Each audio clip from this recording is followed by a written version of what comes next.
Next, we will have a brief overview of the major theories that explain the phenomenon of foreign direct investment. As I said earlier, I will be giving you a brief overview of these theories just to introduce you to those concepts. If you are interested, please follow any standard textbook on international trade and you will be able to get a broader set of idea about these theories. To begin with, one of the most prominent theory in this case, in order to develop the process of foreign direct investment, that means the investment which undertake place from an enterprise located in one country to that of the another, explained through the product life cycle. Now this Raymond Vernon has developed this product life cycle theory. There are three main points related to that. First of all, he talks about the products which could be at a different stages. If you remember our discussion during the stylized facts on innovation, we have talked about the product development stages, which included the new product or the product which has now more matured or which has become further, and the process to that has also become more standardized. Apart from that, the internationalization processes has also been identified into different stages, which includes local innovation in production, product standardization, export, international production and price competition, and import. Now these classes of products, they are related to the different stages in the product development, starting from introduction to growth to maturity and reaching out to saturation and finally becoming obsolete. Now I know right now these terms are becoming very confusing, but what the authors have done in this particular paper, they have given an example of the American economy. There they have pointed out, and in fact if you look at around the various products which we use nowadays, they might have initially been innovated in certain economies. Over a period of a time, those products become much more standardized. The initial production that happens is focused in those economies.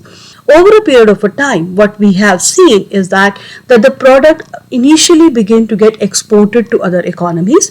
Once it gets exported to another economies, the other economies also learn from it, they experience that particular product, and as a result, they become more attuned to that particular product. However, they also learn the production processes and they might also get into the production of that processes. So as a result, you may find either the same companies producing across countries, or they might enter into joint ventures or undertake foreign direct investment to continue the production of that particular product.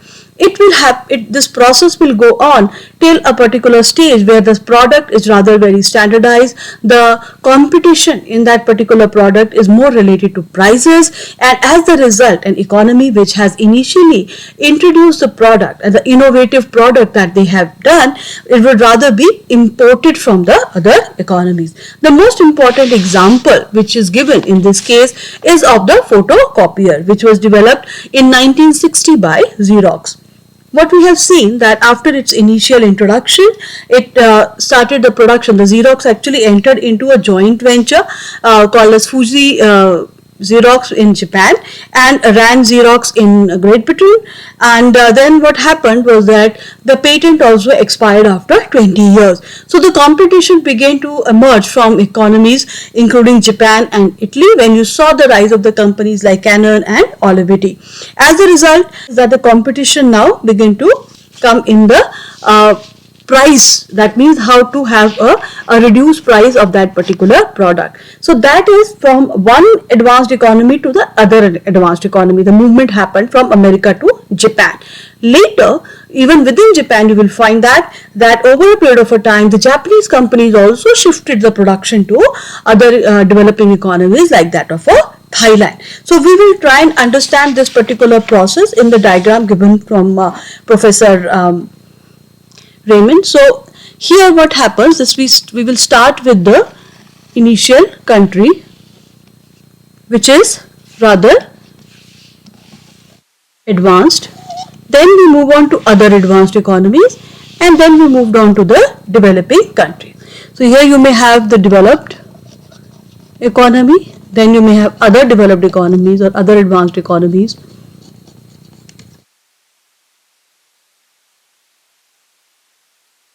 later other developing economies.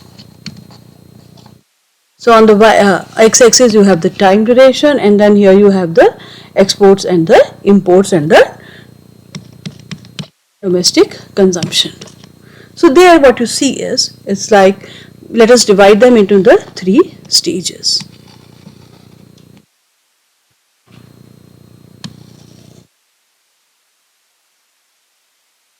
So here let us say that product like Xerox initially came in an economy like America, where it is now being produced and consumed also by them. Domestic production, and then you have a curve for their domestic consumption. So there you will find that initially the production and the consumption are same. Over a period of a time, it actually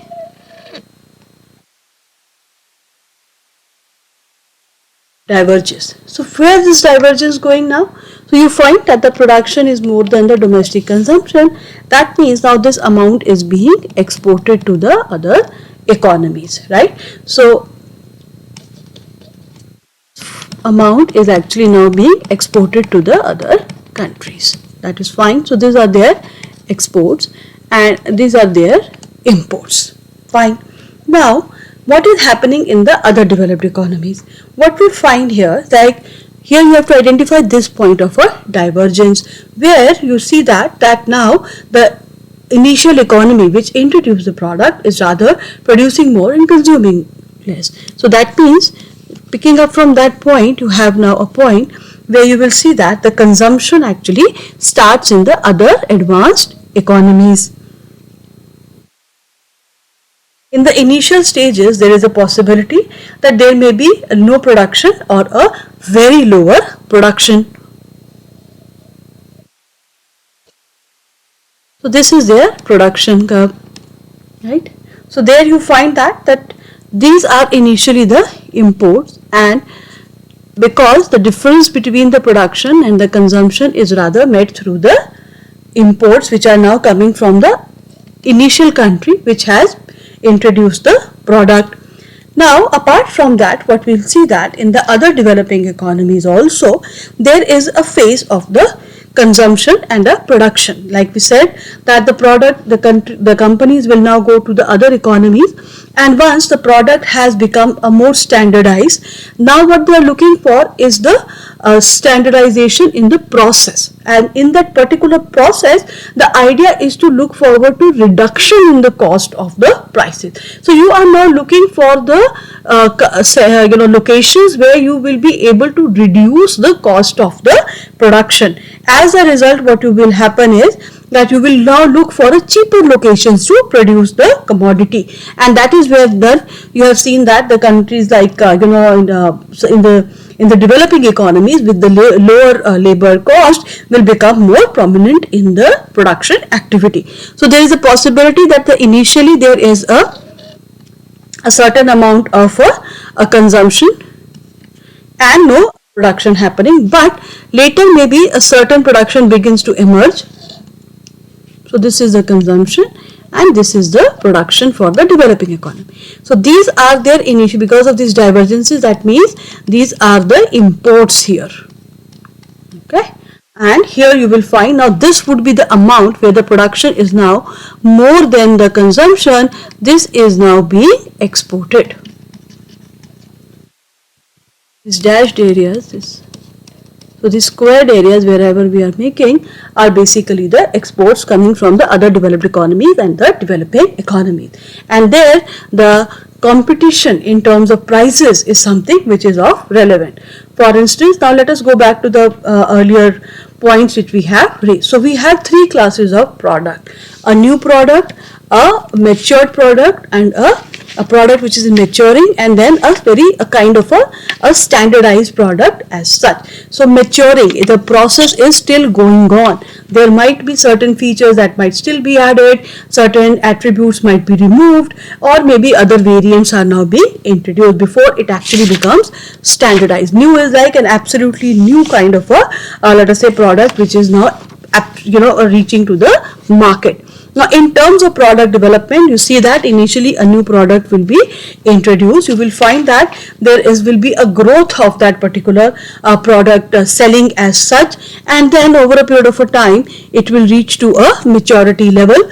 And after the initial introduction, growth and maturity, it will become the saturated. The saturation will also emerge in the market before it can be given up. Now, in terms of internationalization, now what happens?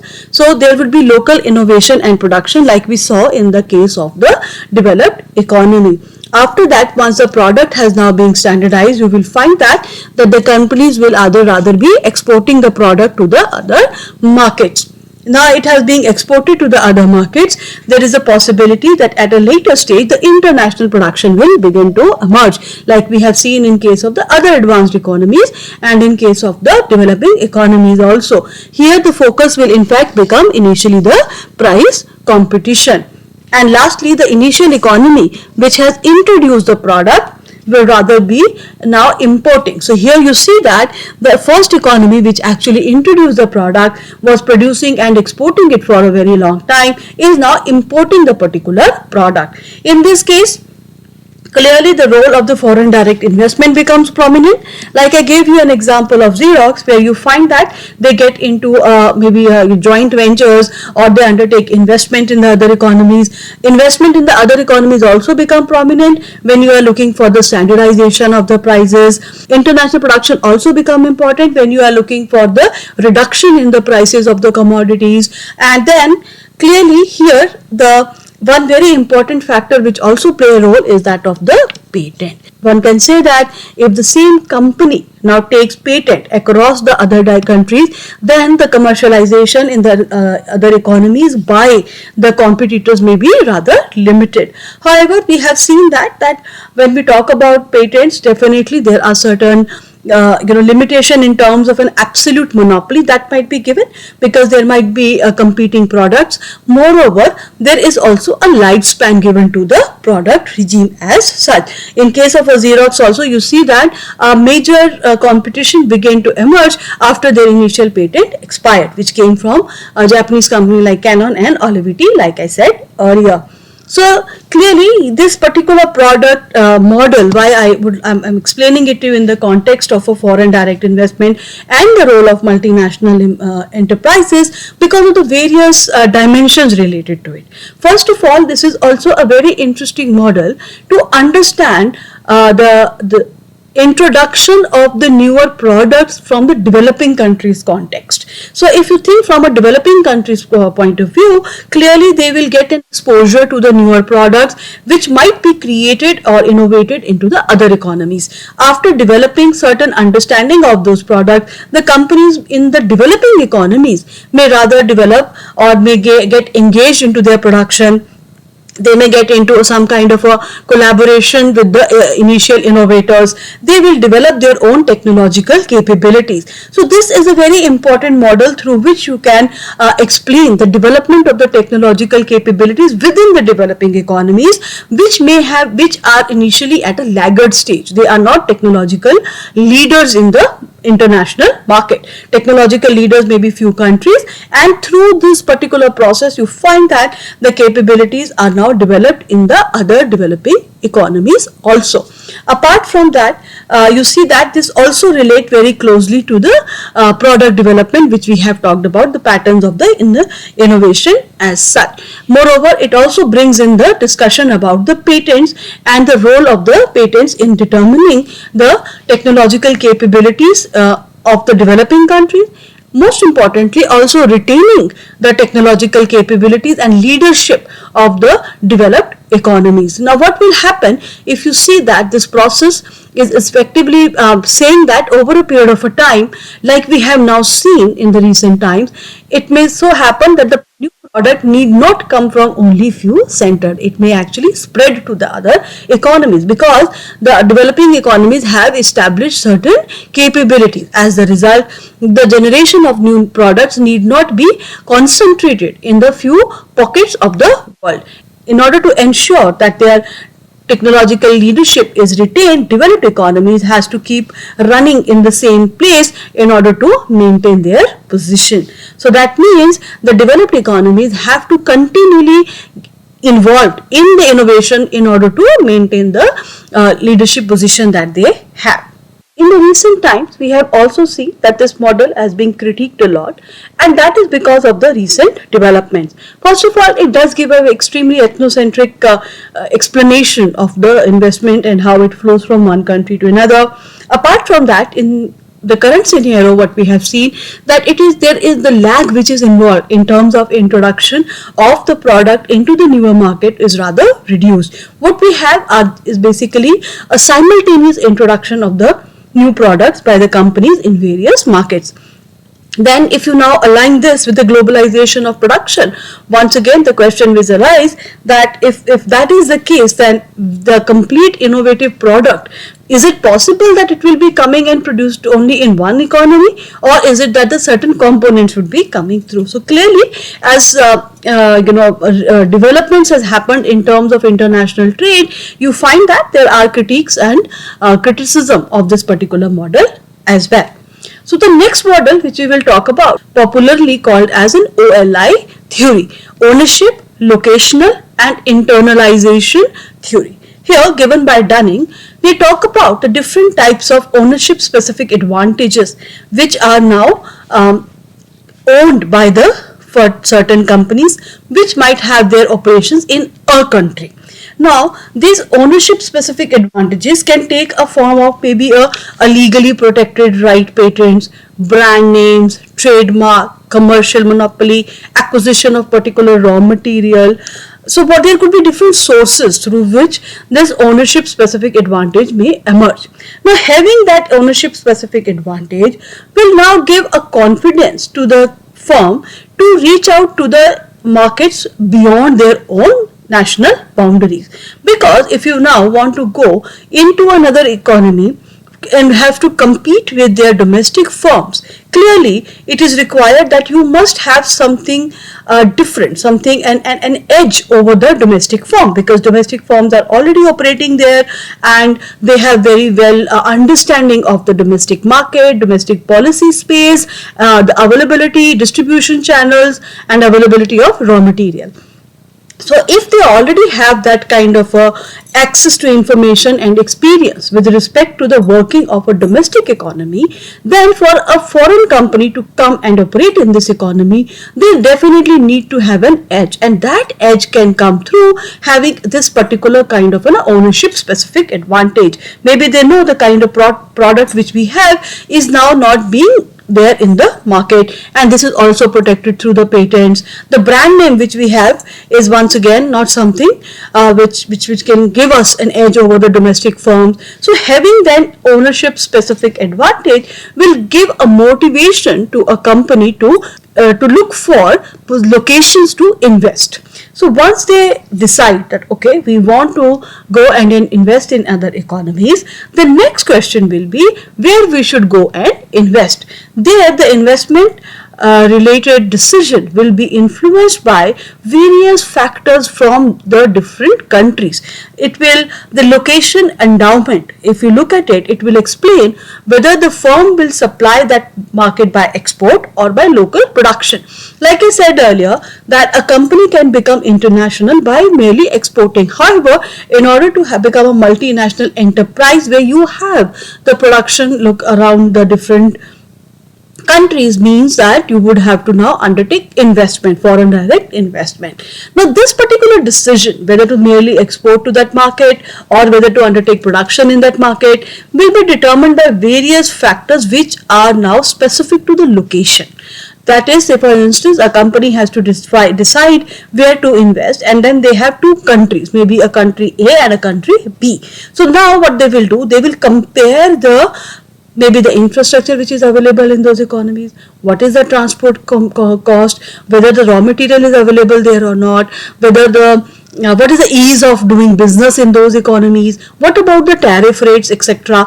So these are the various factors which will help the company in making the final decision with respect to where to start the production or where to undertake foreign investment. So having decided the allocation, next question for the company would be whether the use of ownership advantage. Now they can do that by either engaging in a portfolio investment, licensing, managing contract also. So one way is definitely to go for foreign direct investment. Apart from that, they can also license, they can have the distributors that will be the merely exporting to the particular market. Now whether to internalize it, that means to undertake the production on their own, get into a joint venture, or maybe to establish their own wholly owned subsidiary in the other economy, that is to internalize, or to externalize, that means to have a licensing arrangement, or getting into some kind of a managerial contract. Now that particular decision once again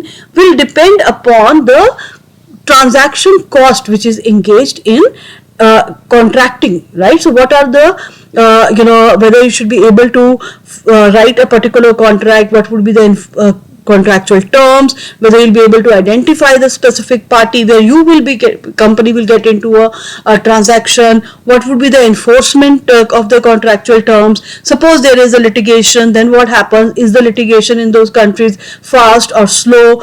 There is involvement of a search cost. So clearly the transaction costs which are engaged in doing the externalization will be weighed against the benefits which will be accruing to that. Finally, so you will have a cost and benefits from internalization and cost and benefit from externalization, and accordingly the decision would be made. Now in context of the innovation and this particular theory, what we find that if you look at the ownership specific advantage, that can come through having an innovative product which might give motivation or confidence to the firm to go to the other economies and explore.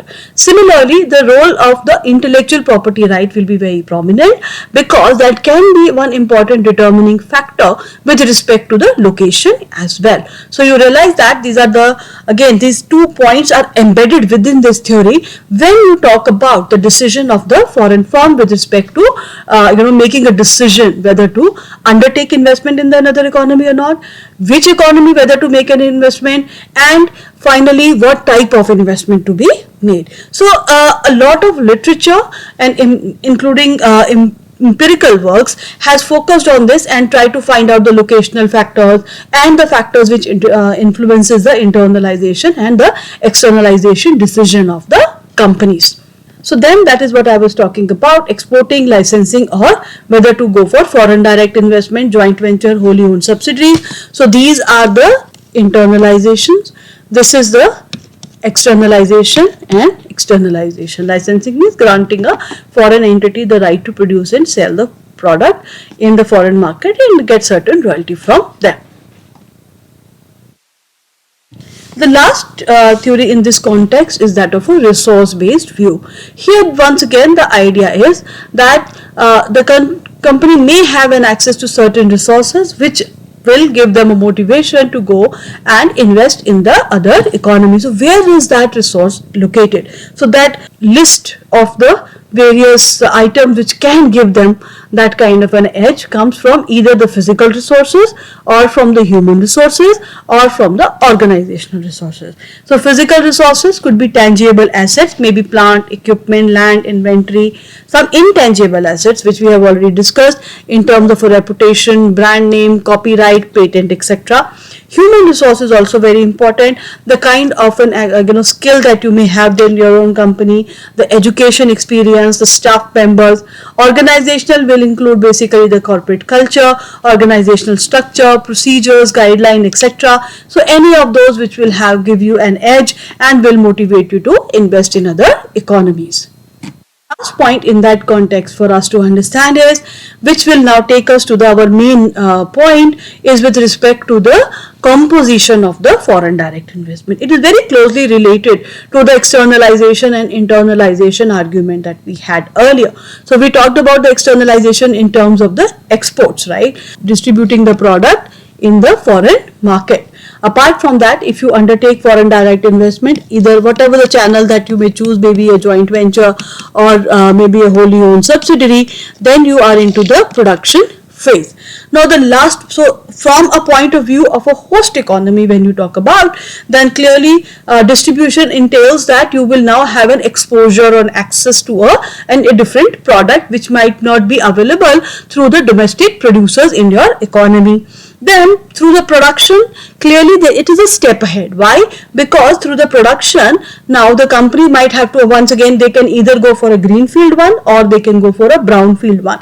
Either way, there would be investment, there would be a long lasting investment. There will also be a control. As the result, like we said earlier, access to intangibles along with the tangibles in this case, which will come in the form of the investment and in the form of the employment generation and overall income generation. So you will have the intangible, the access to that kind of a know-how, and maybe the managerial skills will come through. The last one, the higher stage of that would be conducting the research and development in the host country. Now this research and development can be done through an in-house R&D centers within your production, or it could be done by establishing different R&D centers. And that is where now we will enter and we will talk about the internationalization of research and development. That is also the channel through which you will find that then multinational enterprises will become an important component for the national innovation system, because they help in all the factors, knowledge creation, development, as well as in the diffusion as such, by providing an access to the information technologies which will come through. Even if the companies may not be able to copy it as such, but getting an exposure to them will open their avenues for the newer development. So now for us, the next point would be to discuss what motivates the firms to undertake R&D in the other economies, what are the factors which help and support such activities, and what are the advantages to the host economy through the research and development which is conducted by the multinational enterprises.